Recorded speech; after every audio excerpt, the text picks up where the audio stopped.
الذي قد أخرج نتائج الفكر لأرباب الحجاب. الصلاة والسلام على سيد المصطفى محمد صلى الله عليه وسلم أهل الصدق والتقى. أشهد أن لا إله إلا الله وحده لا شريك له وأشهد أن محمدا عبده ورسوله صلى الله عليه وسلم لا نبي بعده أما بعد. قال الله تعالى في القرآن الكريم: أعوذ بالله من الشيطان الرجيم.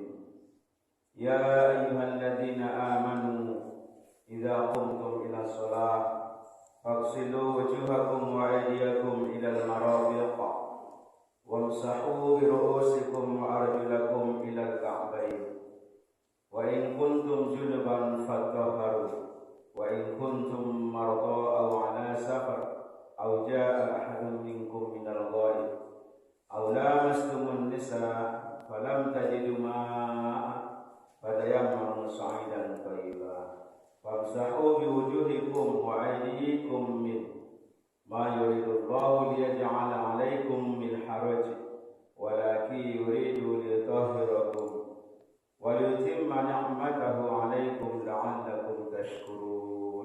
Sadaqallahul Azim. Bersyukur kita kepada Allah Subhanahu wa taala pada malam hari ini kita masih sehat walafiat. Berikan kesempatan kesehatan istimewa menghadiri sholat fardu maghrib secara berjamaah.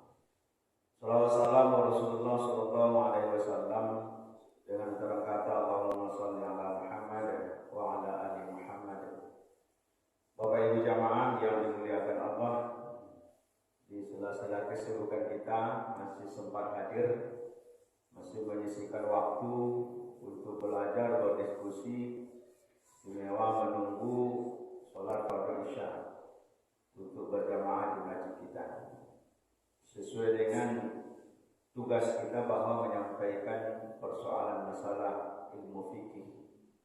Di hari ini kesempatan kita sampaikan fikih ibadah terkait dengan kebiasaan yang sudah kita lakukan, tetapi barangkali boleh jadi belum ada penambahan ilmunya atau masih ilmu TK sampai sekarang, atau ingin memperdalam, maka seperti ini kita coba berdiskusi terkait dengan persoalan masalah ibadah wudu. Allah sampaikan dalam surat Al-Maidah, surat yang kelima, ayat yang ke-6. A'udzu billahi minasyaitonir rajim. Ya ayyuhalladzina amanu, wahai orang-orang yang beriman, idza qumtum ila shalah, apabila kamu hendak melakukan sholat, faghsilu wujuhakum wa aydiyakum ilal marafiq, maka basuhlah mukamu dan dua tanganmu sampai siku. Wamsahu bi ru'usikum, dan sapulah sebahagian kepalamu. Wa arjulakum ilal ka'bayn, dan kaki, dua kaki hingga mata kaki. Maha benar Allah dengan segala firman-Nya. Bapak Ibu jamaah yang dimuliakan Allah, ibadah ini, ibadah wudu ini sudah sering kita lakukan.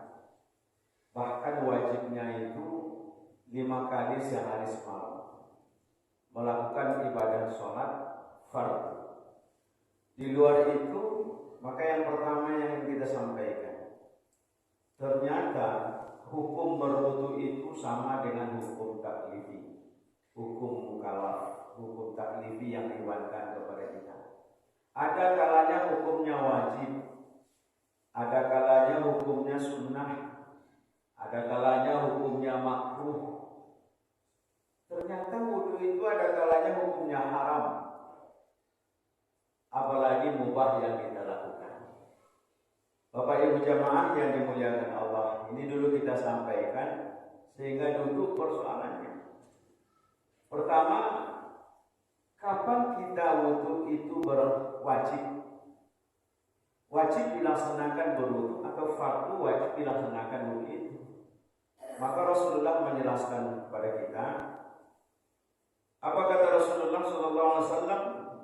An Abi anhu anna Nabiy sallallahu alaihi wasallam qala la yuqbalu salati ahadikum idza ahdasa hatta yatawadda.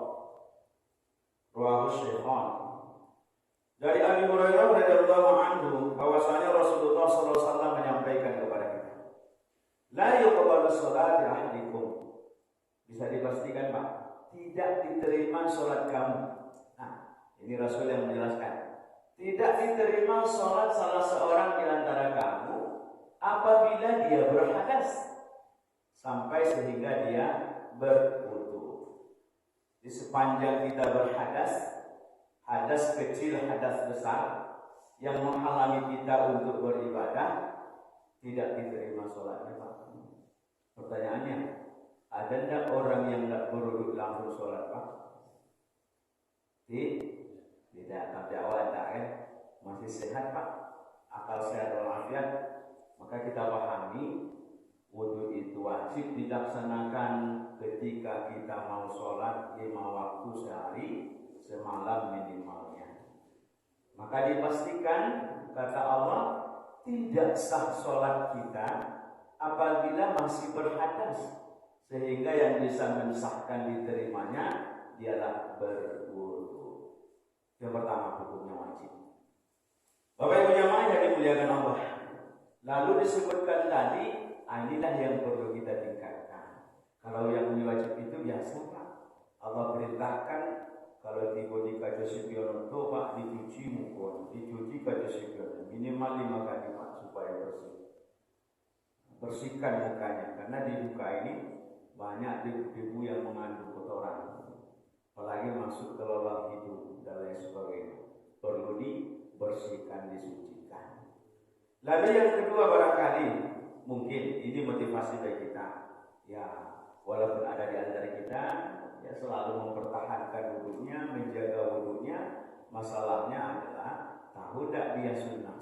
Nah gitu ya. Kapan dilakukan sunnah berwudu? Apa itu sunnah dalam pengertian di sini? Berpahala mengerjakannya dan merugi kalau ditinggalkan. Nah, ini motivasi kita untuk beribadah. Kalau selama ini kan yang nama sunnah itu adalah berpahala mengerjakannya dan tidak berdosa meninggalkannya. Jadi kalau disebut yang sunnah kita rubah pahamnya. Berpahala mengerjakannya dan merugi kalau ditinggalkan. Maka hukum berwudu itu disebutkan di sini adalah dengan hukumnya dengan istilah sunnah atau mandub. Nah, dalam kajian usul fikihnya banyak istilah-istilah yang sunnah ini. Ada pertama sunnah, ada tatawwu', ada nafilah, ada mustahaf, ada mandub. Banyak istilah-istilah daripada sunnah ini. Yang kita pahami secara umum saja, sunnah itu adalah berpahala mengerjakannya dan merugi kalau ditinggalkan. Pertama, Bapak Ibu jamaah yang dimuliakan Allah, pertama disunnahkan kita untuk memperbaharui wudu setiap mau sholat. Istilah fikihnya dengan istilah tajdidul wudu, memperbaharui wudu. Nah, apalagi kita ada duduk, kita tidak tahu duduknya itu apakah masih duduk seperti yang bisa diyakini tidak mengeluarkan atau tidak membatalkan wudu. Maka sambil duduk ya menunggu sholat tadi itu disunahkan untuk memperbaharui wudu, namanya tajdidul wudu. An Abi Hurairah radhiyallahu anhu anna Nabiy sallallahu alaihi wasallam qala laula an asyqa ala ummati la amartahum inda kulli shalah bi wudu'in wa ma'a kulli wudu'in bi siwakin, rawahu Ahmad. Dari Abi Hurairah radhiyallahu anhu, Rasulullah bersabda, kalau tidak sulit atau tidak keberatan bagi umatku, akan aku suruh mereka berwudu setiap sholat dan menggosok gigi setiap mau berwudu. Makanya Pak ada yang disitu pakai kayu siwak Pak, kayu siwak yang dari Mekah. Kalau datang ke sini ya kemarin dapat kita adanya di Jabar, saya lihat dia bawa itu, masukkan sini ya, digosok giginya, ya, namanya kayu siwak. Nah, siwak itu menggosok gigi. Dalam teksnya di sini adalah kayu siwak. Itu teks hadisnya. Kalau konteksnya adalah pemahamannya kebersihan. Nah, kebersihan mulut dijaga. Kalau tidak kesempatan tidak sulit bagi umatku kata Rasulullah akan disuruh setiap mau sholat itu mau berwudu itu untuk selalu bersiwak. Maka disunahkan tadi pertama untuk memperbaharui wudu kita. Karena masing-masing kita beda Pak, ketahanan wudunya berbeda. Nah, sesuai dengan umur yang dia miliki. Kalau masih muda kita yakini dia masih kuat, masih tahan. Tapi kalau sudah tua itu kadang sudah muncul, kadang sudah jadi penyakit. Nah, jadi tidak bisa menahan. Itu yang pertama. Yang kedua disampaikan di sini adalah ketika membaca kitab-kitab, ya membaca buku-buku seperti yang senang, yang menyentuh buku tafsir, buku fikih dan lain sebagainya. Jadi disunahkan juga kalau kita di pesantren ya, diberikan pemahaman seperti itu agar selalu menjaga dunia sebelum membaca kitab-kitab itu. Disunahkan kalau lebih mudah menghafalnya. Ya Bapak Ibu, yang berikutnya yang ketiga, ketika bangun tidur. Bangun tidur Bapak Ibu, ada yang tahu apa yang terjadi ketika bangun tidur? Tak satu pun yang tahu apa yang terjadi ketika bangun tidur. Maka dia sampaikan dalam hadis, la tadri aina batat yadahu. Tidak ada yang satu pun yang mengetahui di mana tangannya bermalam. Maka disunahkan setelah bangun tidur tadi untuk melakukan wudu. Yang ketiga tadi sampaikan untuk berwudu ya, sebagaimana disampaikan sebelum mandi janabah atau sebelum junub kalau mau hendak makan. Kalau umpamanya Bapak Ibu ya dalam keadaan berjunub, boleh tidak makan minum orang yang sedang junub Pak? Boleh tidak Bu? Boleh. Kalau tengah malam selesai melakukan hubungan suami istri dia junub, maka bolehkah dia makan? Bolehkah dia minum? Ini Rasulullah menyampaikan kepada kita.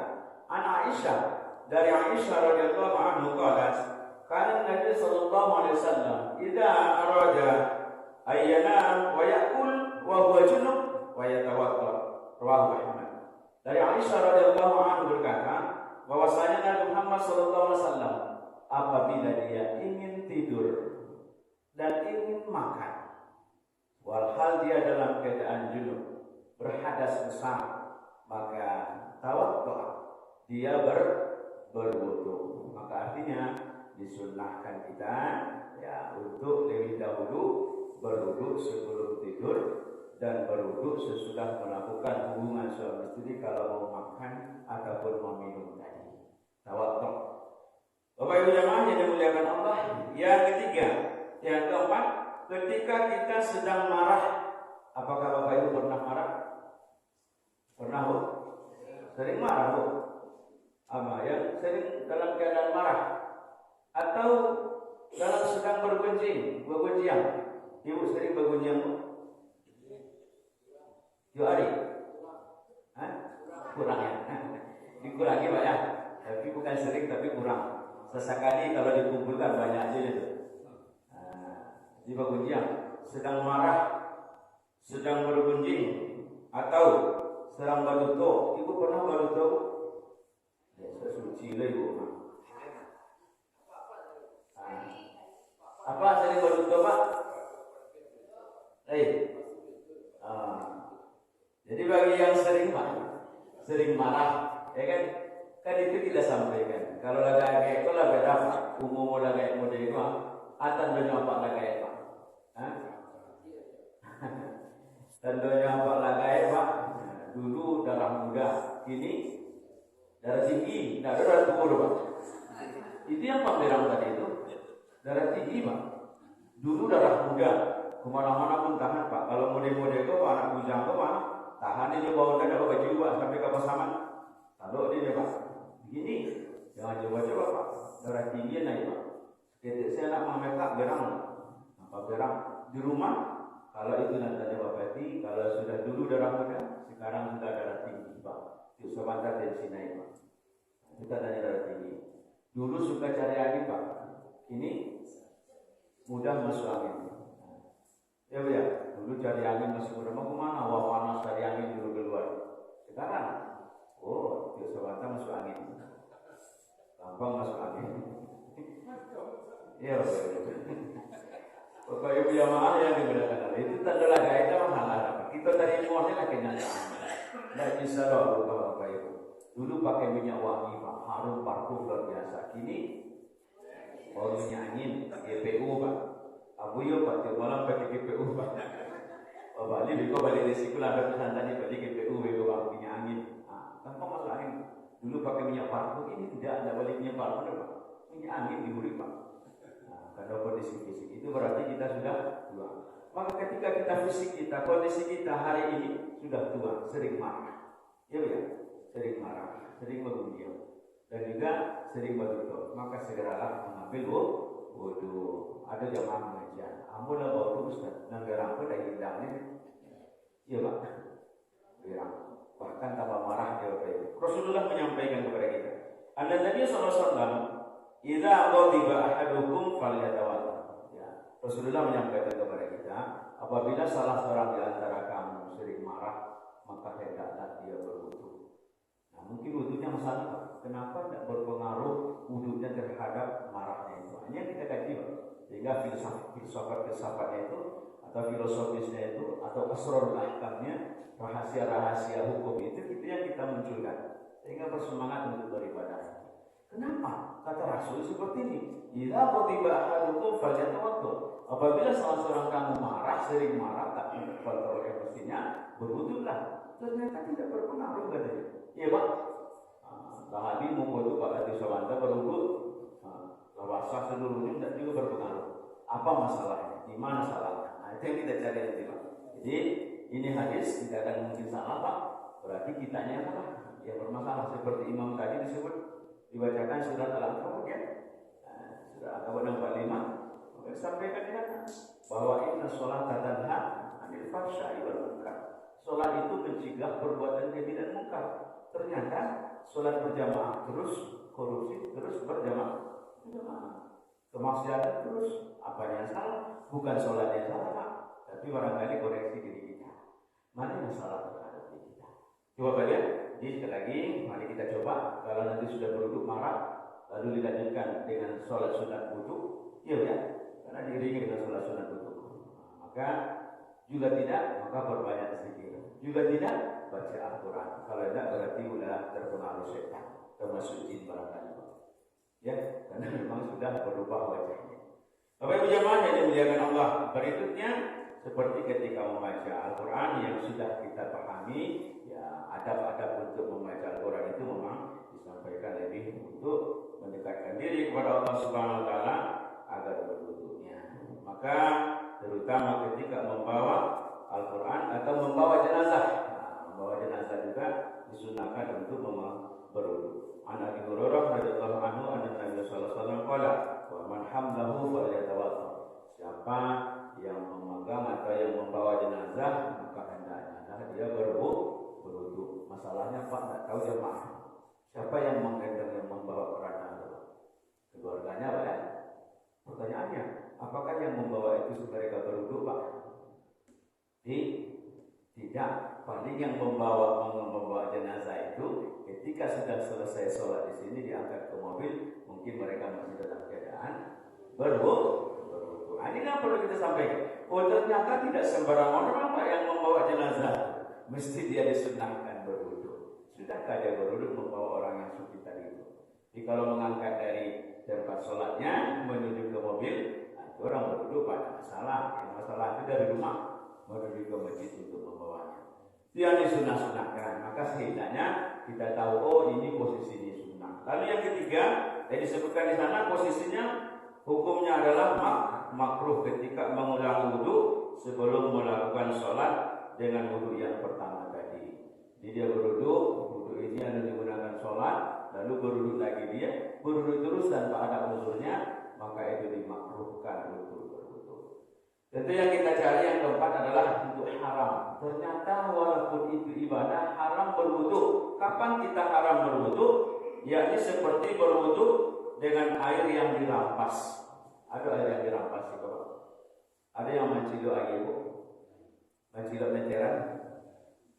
Tidak. Mencilo air beda ya. Ada Pak. Merampas itu.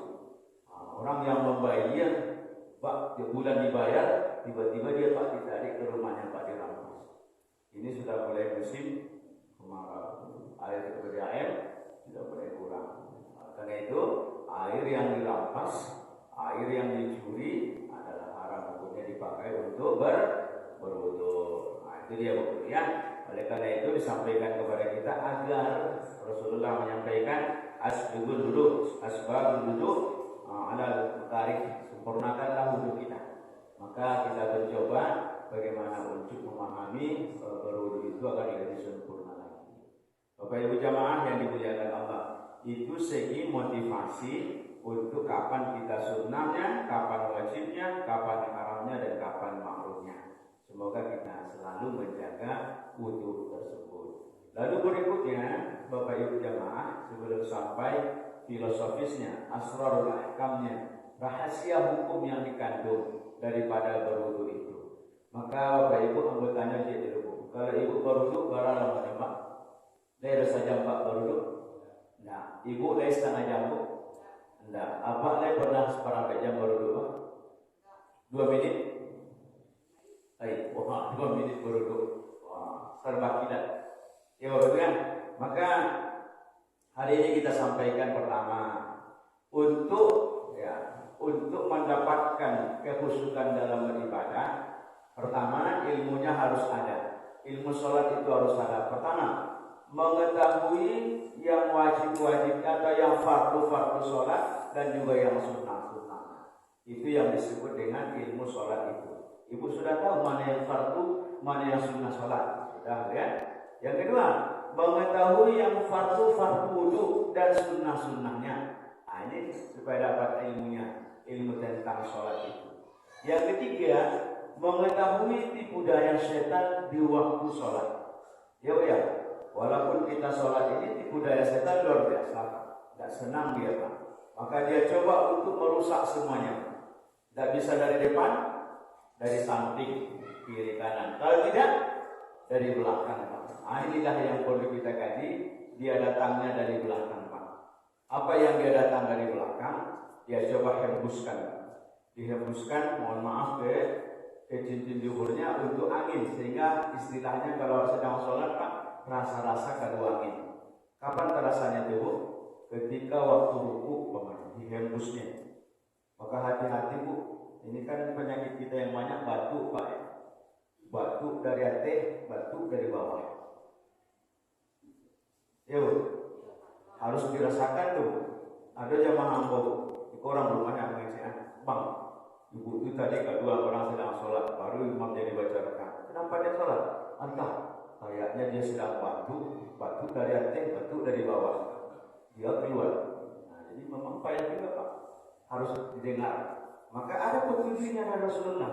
Idza syakka ahadukum fa akhraja min butuniha amla, fala yakhrujanna minal masjid hatta yasma' sautan aw yajidu riha. Apabila salah seorang di antara kamu ragu, syak, ada keraguan, apakah dia keluar sesuatu dari perutnya atau tidak? Fala yakhrujanna minal masjid, jangan keluar dari masjid untuk berwudu. Sehingga dia mendengarkan ada suara. Ada suara tadi Bu? Hati-hati, suara dari atas beda dengan suara dari bawah. Mana yang lebih keras Pak? Semakin keras dari atas, belakang juga harus kedengaran suaranya. Jadi keras dari ada suara yang kedengaran. Ada yang tidak bersuara Bu? Sepi itu ya. Tidak bersuara ya, kita sepi. Yang kedua, tidak ada suara yang Ustaz. Au yajidu rihan, atau kamu mendapati bau. Nah, ada baunya, ada suaranya, ada baunya, berarti sudah batal wudunya. Bapak Ibu jamaah yang dimuliakan Allah, maka selain itu kita coba untuk menguraikan ya, bagaimana mana yang sunnah tadi disebutnya, tahu yang fardu yang rukunnya, tahu mana yang sunnah wudunya. Pertanyaannya Bapak Ibu sebelum kita bahas nih, waktu TK Pak, anak TK, SD, SMP diajarkan, coba jelaskan bagaimana cara berwudu. Dia kasihlah cara berwudu mulai cuci tangan sampai selesai. Kalau ditanya mana yang rukunnya, mana yang sunnahnya, mana yang batalkan, dia tidak tahu Pak. Inilah gaya kita pertama. Dalam beribadah itu mesti tahu dalilnya. Wudu, apa dasar hukum berwudu? Jawabannya surat Al-Maidah ayat yang ke-6. Pertanyaan berikutnya, kalau sudah tahu, karena kita Bapak Ibu ya supaya lebih khusyuk dalam ibadah tadi, mengetahui dalil-dalilnya. Nanti ada orang di luar sana, Pak, tidak perlu berwudu, kita kan sudah suci langsung saja, mengapa wudu aja? Jawabannya, kita masih berwudu berdasarkan dalilnya surat Al-Maidah ayat 6. Pertanyaan berikutnya, berapakah rukun wudu di dalam surat Al-Maidah ayat 6? Saya bacakan artinya. Wahai orang-orang yang beriman, apabila kamu hendak mau sholat, basuhlah mukamu, basuhlah dua tanganmu, sapulah sebahagian kepalamu, basuhlah dua kaki hingga mata kaki. Berapa, Pak? 4. Ibu? 4 ya? Oke. Kalau begitu jawabannya, Al-Quran mengatakan bahwa rukun wudu itu ada 4. Sementara yang kita ketahui pelajari rukun wudu berapa, Bu? 6. Itu dek guru awalnya. Dek guru diajarkan soalkan ada soalnya. Sebutkan rukun wudu. Ibu tak tentu ibu dah lalu ibu dah kayak rukun wudu berapa, Bu? 6. Berarti kurang tu 2. Mana yang kurang? 1 niat. Nah, nomor 1 niat, nomor 6 tertib. Nah, begini, Bu. Kalau kita dalam perjalanan musafir, sholat yang 4 rakaat, ya, maka dikosor menjadi 2 rakaat. Ya, Bu ya, 4 jadi 2. Kalau kita berwudu, ya, Bu ya, berwudu, rukun wudu dalam Al-Quran ada 4. Tapi nanti ketika dia bertayamum dikosor menjadi 2. Sama dengan kosor tadi. Ya, jadi kalau berwudu normal, rukun wuduknya dalam Al-Quran ada 4. Nanti kalau untuk tayamumnya, rukun wuduknya dalam Al-Quran ada 2. Nah, itu kaitannya dengan mengkosor tadi. Nah, berikut kita lihat yang pertama. 1 ibu sebut tadi rukunnya adalah niat. Dari mana datang niat di sini? Ada ayat di sini kalimat idza qumtum. Apabila kamu hendak melakukan sholat, berarti ada keinginan, ada niat, ya, ya, ada niat. Maka didukung hadis Nabi, innamal a'malu binniyat. Sesungguhnya semua perbuatan itu disertai dengan niat. Sedikit kita perpanjang karena ini ada penting. Menurut Imam Syafi'i, ya, langkah-langkah niat itu supaya pas sampai ke niat ada 5. Pertama, Bapak Ibu jamaah yang dimuliakan Allah, disebut dengan istilah alhammu. Alhammu. Apa itu alhammu? Terlintas. Nah, dalam surah Yusuf, walaqad hammat bihi wa hamma biha. Sesungguhnya telah terlintas di hati Nabi Yusuf, begitu juga di hati Nabi Sulaikha. Ada hammu. Allahu Akbar, Allahu Akbar. Oh iya, sudah maghrib. Terlintas. Ayo kita siap-siap berjamaah. Atau sudah dibunyikan kaset pengaji bangun. Oh ya, sebentar lagi sholat maghrib. Ada terlintas. Bapak Ibu, kalau sudah terlintas di hatinya, apa lagi yang dilakukan? Ada irodah. Apa irodah? Keinginan untuk pergi. Nah, tadi ada idza qumtum, ada keinginan untuk pergi ke masjid. Sudahkah sampai di masjid, Pak? Belum, baru keinginan. Allahu Akbar. Oh, orang kakumat lagi datang tamu ke rumah, tidak jadi berangkat ke masjid. Baru keinginan yang datang. Bapak Ibu, yang ketiga, langkah yang ketiga menurut Imam Syafi'i adalah al-azam. Azam. Fa'idha azamta fatawakkal 'ala Allah. Ada tekad bulat dia untuk berangkat. Mau kemana? Saya mau berangkat ke masjid. Keempat adalah ada al-qasdu, qasad. Tujuannya sudah jelas. Mau kemana dia? Mau ke masjid. Nah, baru sampai di masjid ini, sampailah niatnya. Sampai di masjid ini duduk, berarti itulah sudah sampai niatannya tadi. Itu tahapan-tahapan yang kita lalui.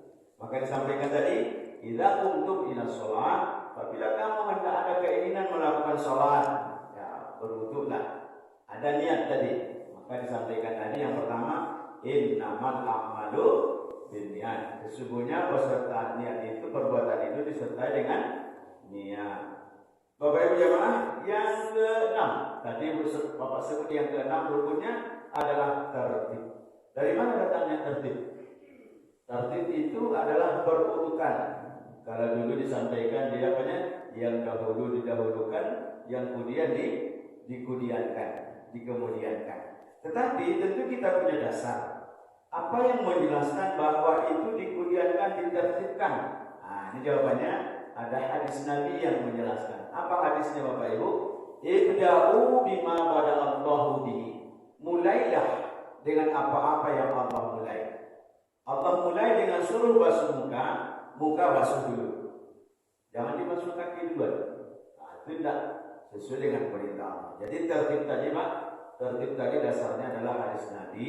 Ibda'u bima bada'allahu bihi. Mulailah dengan apa-apa yang Allah mulai. Maka Allah sebut, ya fagsilu wujuhakum, basuhlah mukamu. Bapak Ibu sedikit perbedaan antara ghuslun ya membasuh dengan masahah, dengan menyapu. Kalau ghuslun ditampung airnya, tampung air lalu dilengketkan ke muka digosok. Itu ghuslun namanya. Tapi kalau masahah, menyapu adalah ditampung airnya lalu dibuang. Bukan ditampung langsung dikeketkan, tidak. Ditampung airnya dibuang. Maka ini disebut dengan masah, menyapu. Bapak Ibu jamaah yang dimuliakan Allah, itu nanti yang termasuk rukun-rukunnya 2 dalam hadis Nabi tadi, 4 dalam Al-Quran. Lalu Bapak Ibu jamaah, kita diajarkan yang sunnah-sunnahnya. Apa sunnahnya? Nah inilah saya mestikan Bapak Ibu. Sunnahnya salah satunya disebutkan dengan tamatmah. Apa itu? Memasukkan air ke dalam mulut. Istinsyak, berkumur-kumur ya. Kumur-kumur tamatmah. Kalau istinsyak memasukkan air ke hidung. Nah, kalau yang Korea saya baca di dalamnya ya, penelitian dia bahwa kalau ingin nafasnya panjang, suaranya bagus, nah, teori ini diwajibkan memasukkan air ke hidung Pak. Masukkan air dan kamu sakitnya kemari Pak. Ya kan? Dikeluarkan lagi. Saya masih ingat baca di internet ketika itu 2020 dan 2021 Pak. Gubernur kita Buya Maheli Ansarullah masa Covid itu kan berkunjung kemana-mana Pak, kabupaten kota. Maka ketika ditanya, tidak takut dia sama Covid. Oh enggak, Islam telah mengajarkannya terlebih dahulu. Saya mengamalkan itu sunnah wudunya dengan memasukkan air ke hidung. Ya Pak, masukkan air ke hidung itu sudah pencegahan untuk seperti yang penyakit masa Covid-19 itu, flu dan lain sebagainya. Maka kalau diresapi Bapak Ibu, ya terkait dengan asrarul ahkam, rahasia itu akan menjadi dampak yang positif, yang bagus, yang bermanfaat kepada kesehatan. Maka ada sebuah buku penelitian, apa bukunya Pak? Yaitu wudu ditinjau dari segi kesehatan. Ya, wudu ditinjau dari segi kesehatan. Sudahkah membawa dampak wudu itu terhadap kesehatan kita? Bapak Ibu, ada yang kakinya berkaca Pak? Bu, ada yang kakinya berkaca? Dan orang itu Pak Haji gue sebenarnya. Kalau ada kaki yang berkaca, Bapak Ibu jemaah bisa dikhawatirkan jangan-jangan ketika dia membasuh kakinya hanya dicelup-celupkan Pak. Kebaikan roti dicelup ke kopi Pak. Tidak dibasuh, tidak diurut, tidak dihilangkan kotoran yang ada di situ. Buktinya Pak, kalau ditanya apa kabar gini Bapak, jawabannya panjang. Ya Pak, panjang ini. Sebab pengaruh daripada wudu yang dilakukan Pak, ketika basuh kepala hanya ambil air tokok kepala. Maka jawabannya ketika ditanya Pak apa? Panjang deh, panjang. Karena wudunya wudu di tokok Pak. Kalau tadi gua apa? Ambil air, pegang-pegang. Tidak ada manfaat dampak untuk kesehatannya. Bapak Ibu jemaah, maka itu perlu kita kaji ulang sehingga memang ada. Sebut tadi kecewa Haji tidak ada yang mengaku. Kalau ada kaki yang kadang-kadang, jangan-jangan wudunya tidak disempurnakan, tidak diurut dan tidak digosok-gosok dan lain sebagainya. Atau ada yang tadi mau nyoba, tadi mau semakin lama dipakai ini kok Pak, semakin pakak. Ada yang dipakat-pakakan. Aruna sabana pakak. Kenapa Bapak Ibu? Karena telinga ini Bapak semakin lama uretnya kan banyak yang lari toh. Maka perlu diurut ketika kita berwudu. Pelan-pelan diurut Pak. Dia akan sehat kembali. Oh, kok tambah pendengaran semakin kuat. Ternyata wudu membawa dampak positif, membawa kesehatan kepadanya. Begitu pula dengan kepala Pak. Nah, maka disampaikan di sini wamsahu birusikum, dan basuhlah sebahagian kepalamu. Mana yang dimaksud dengan roksun Pak? Roksun itu adalah kepala tempat tumbuhnya rambut. Nah, bukan sya'run, tempat tumbuhnya rambut. Kalau yang botak Pak, tempat tumbuhnya rambut kan. Nah, dibasuh Bapak Ibu. Maka ini ayat wamsahu birusikum adalah termasuk ayat di dalam zonni yang berbeda pendapat, ada 3 pahamnya. Kalau Imam Syafi'i membasuh kepala, menyambut kepala minimal 3 helai Pak. 3 helai. Itu yang banyak Syafi'i Pak di toko-toko ini. 3 helai ini. Tapi kalau Hanafi adalah 1/4. Kalau Maliki seluruhnya. Diambil air Pak, ditarik ke belakang, lalu masuk lagi ke depan, masuk lagi ke telinga. Itu yang bisa diurut kepala Pak. Maka kalau dicek hadisnya tarjihnya, inilah pendapat yang paling kuat, dan itu membawa dampak kesehatan kepada kita. Maka tidak disebut di sana apakah telinga itu termasuk rukun Pak? Jawabannya tidak, karena dia adalah bagian dari kepala. Bunyi dia Pak. Sudah bunyi dia. Ada Bapak Ibu pertanyaan?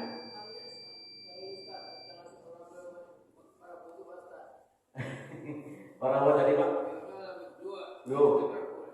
Para lihat. Ulang-ulang lihat wuduknya Pak. Berarti artinya coba wuduk tadi Pak, maraboh. Mungkin bisa naik tensi tadi Pak ya. Jadi kata Rasul kalau sering marah, maka perbanyaklah wuduknya. Tapi wudhu itu bisa meredakan daripada marah. Karena apa? Emosi itu, marah itu dari setan atau dari iblis. Maka dia diciptakan dari api. Api bisa dipadamkan dengan air. Maka air itu setan tadi bisa dipadamkan marahnya dengan air itu. Nah, kalau begitu Pak, coba dulu. Tidak ada dampaknya besar. Jadi kan, tidak ada dampaknya, masih marah.